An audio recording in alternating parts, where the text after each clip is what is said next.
Hello guys, good morning. आज आम्ही आलो आहे इकडे माझ्या मावशीच्या गावी. मस्त निवांत बसलो होतो तर मला आणि माझ्या भावाला माझ्या मावशीने काम दिलं की टेरेस आणि खालचं अंगण धुण्यासाठी. तर आम्ही दोघंजण मिळून तेच काम करत होतो. मी माझ्या भावाला काम लावलं होतं. मी निवांतपणे बसली होती. तसंच बघता बघता संध्याकाळ झाली आणि संध्याकाळचे हे लहान लहान मुलं आमच्या अंगणामध्ये खेळायला आले. ते मस्तपैकी खेळत होते. त्याच्यानंतर आम्ही प्लॅन केला दुसऱ्या दिवशी बाहेर जाण्याचा. आम्ही तसेच गाडी काढून निघालो. सर्वात पहिला आम्ही गेलो हॉस्पिटलमध्ये. जसं की तुम्ही पाहतच आहात की आम्ही TTचं इंजेक्शन घेतलं आणि तसेच निघालो अलिबागला जाण्यासाठी. आम्ही अलिबागवरती आलो.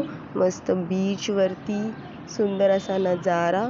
मी आणि माझी बहीण आम्ही दोघीजणी पाण्यामध्ये खेळत होतो. मस्तपैकी उड्या मारत होतो, पडत होतो, मस्तपैकी एन्जॉय केला आणि आम्ही तसेच रिटर्न एन्जॉय करून घरी आलो.